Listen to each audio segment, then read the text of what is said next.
بسم الله والصلاة والسلام على رسول الله. السلام عليكم البنات، نتمنى الفيديو هذا يلقاكم بخير وعلى خير، وان شاء الله دائما تكونوا بخير وعلى خير نتوما والحباب تاعكم والعائلات تاعكم.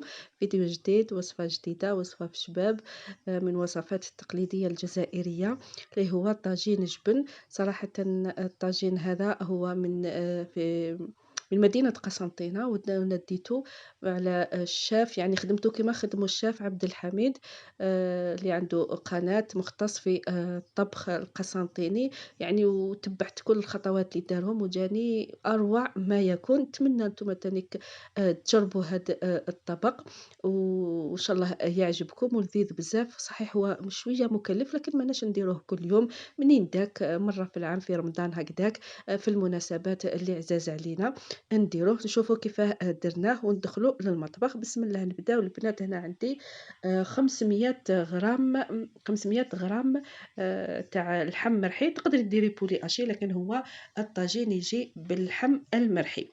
وعندي بصلة تكون كبيرة مرحية، ونحتاج بيضة، نحتاج شوية معدنوس، ونحتاج شوية شابلور والتوابل.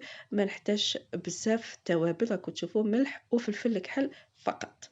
هذو هما اللي نحتاجهم لطاجين الجبن تاعنا. وقلتوا لي حبيت ديروا بالبولي ديروا بالبولي، لكن باللحم يجي غير. نبداو بسم الله على بركة الله. هنا راني نوجد في الطاولة نتاعي، وكاين اللي يديرهم. أنا صراحةً ما درتو كيما دارو الشيف عبد الحميد، ما درتلوش لاصوص، درتو بدون لاصوص هكا فقط كقطع وتناوليه، لأنه درتو كطبق جانبي. انت إلا حبيتي ديريه كطبق رئيسي تزيدي له صوص تاع صوص بيضاء بالزيتون، كيما تحبي. بسم الله نبداو. قلت هنا عندي 500 غرام اللحم المرحي، ولا على حساب عدد العائلة. حنا 5 أفراد كليناه في يومين البنات، 500 غرام كليناه على يومين. قلت حبة بصل مرحية، شوية معدنوس، حبة بيض، يعني تقدري ديريه لضيافك إذا كانوا بزاف. شوية فلفل أسود، طبعا لا درتيه طبق جانبي ماشي رئيسي. رشة تاع ملح، ردوا بالكم من الملح. قلت وحنزيد معاه لا شابلور. لا شابلور ما درتش بزاف، درت فقط 2 مغارف باش ما نغطوش على ذوق اللحم. 2 مغارف تاع الشابلور. لا ما عندكش شابلور، شويه خبزه كطرف خبز شبخيه في الماء وزيديه في اللحم. زدت له مغرف تاع السمن، مغرف تاع قهوه تاع السمن، ونص حبه قارص عصرتها هكذاك. هذاك السمن يعطي له طراوه باش ما يجيناش ناشف البنات، والقارص ايضا relève le goût. والآن عجنتو البنات كي شغل راني نعجن في الخبز، يعني تخرجي كاع الآخر تاعك فيه. عجنيه عجنيه عجنيه مليح. شوفوا كيف حتى رطاب، خلاص البنات رطاب تماما. وخليتوه تقريبا ساعتين في الثلاجة. رانا في رمضان، عندك الوقت ديريه ساعتين، بقى حتى ل3 سوايع ما تخافيش، يتشرب كامل هذاك المواد اللي درنا فيهم، التوابل اللي درنا فيهم. من بعد كي قريب باش نطيبو جبدته ودرت في مقلاة، درت مغرفة تاع السمن، وبديت نقلي فيه هكذا كيما راكم تشوفوا معايا. نقلي فيه ونحل فيه بشويه هكذا حتى يولي حبه على حبه كيما راكم تشوفوا معايا. هاوليك قليه نار خفيفه، وراني نقلي فيه حتى يتحل وحده.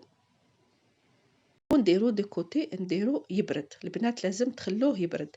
هنا جبت 4 حبات بيض، قاعده نضرب فيهم 4 حبات بيض، وعلى حساب الكمية اللي عندك، وعلى حساب تانيك البلاطو اللي حديري فيه. وتقريبا واحد ربع كاس تاع حليب، وشوية فلفل أسود. الملح ما درتش لأني حنفرغه فوق الفرماج. وزدت له شوية معدنوس. طبعا هذا طاجين الجبن يحب المعدنوس. درنا خلطنا هكذاك معدنوس. وجبت مولا كيك البنات الصغير، ماشي النوع الكبير، الصغير. انتي قيسي بميزانك شحال حبيتي السمك يجيك تاع اللحم. انا جبت هذا الصغير، هذا تاع المولا كيك. وقعدت بالعقل نحط في اللحم تاعي كطبقه اولى. بيان سور دهنتو بالزبده، وقعدت نحط الطبقه الاولى قلت تاع اللحم المرحي كما راكم تشوفوا معايا. نستف فيه هكذاك، ثم عبصته هكاك مليح بالملعقه باش يشد في روحه باش من بعد كي يطيب كي نقصّو ما يتفتتليش البنات، فهمتوا؟ هكداك نواسي فيه الملعقة كبيرة. تعبتني شوية، لكن هكداك بشوية بشوية روحي معاه بشوية بشوية حتى تشوفيه خلاص تماسك في بعضه. ثم جيبي البيض نتاعك، جيبي الفرماج، هاناني وريت لك لهنا درت فرماج شاف، انت ديري اي فرماج عندك، فرماج مثلثات، فرماج هذاك تاع كيري، الفرماج اللي عندك ديري. هذا اسمه طاجين جبن، يعني لازم تكتري له الفرماج، يعني لازم ديري له الفرماج. شوفوا كيف راني ندير.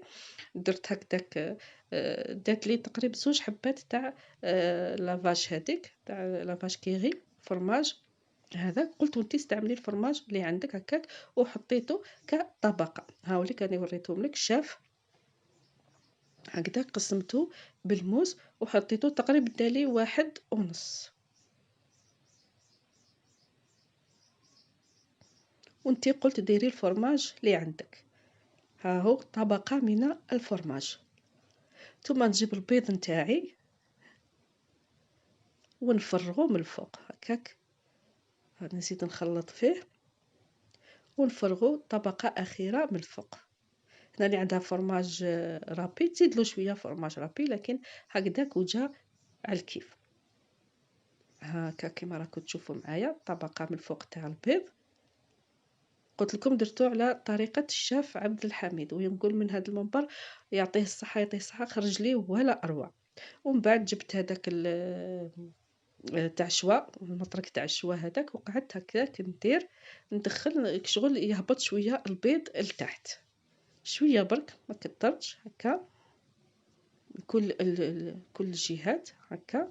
درت كما راكم تشوفوا معايا ودخلته للفرن بلا ما نزيد له لا فرماج رابي من الفوق لا حتى حاجه. دخلته للفرن وهاي لك النتيجه النهائيه. واحد الرائحه يا البنات خرجت. ها هي النتيجه النهائيه حتى دا اللون الذهبي. ها هو. واللحم ديجا راهو طايب، انا نستنى برك في البيض يطيب لي. دا اللون الذهبي وخليته يبرد وديموليتو، حطيته هكذا كما راكم تشوفوا معايا في طبيسي، خليته زاد برد مليح. ثم قطعته. قلت انا قدمته كطبق جانبي، ما زفتلوش مرقه. اللي حبت تزيد له مرقه بالحمص ولا مرقه بالزيتون كما راهم يديروا درك، دبري راسك انت اختي، زيدي زودي فيه ويجيك اروع اروع. بصح بهذه الطريقه ما يجيكش ناشف، ما يجيكش ناشف خلاص. جربيه، نتمنى تجربيه وينال اعجابك هذا الطبق طاجين جبن على اصوله، على كما قال الشيف عبد الحميد، الطريقه الاصليه على حسب كلامه هو. ونقول لكم في امان الله، تهلاو في رواحتكم. سلام.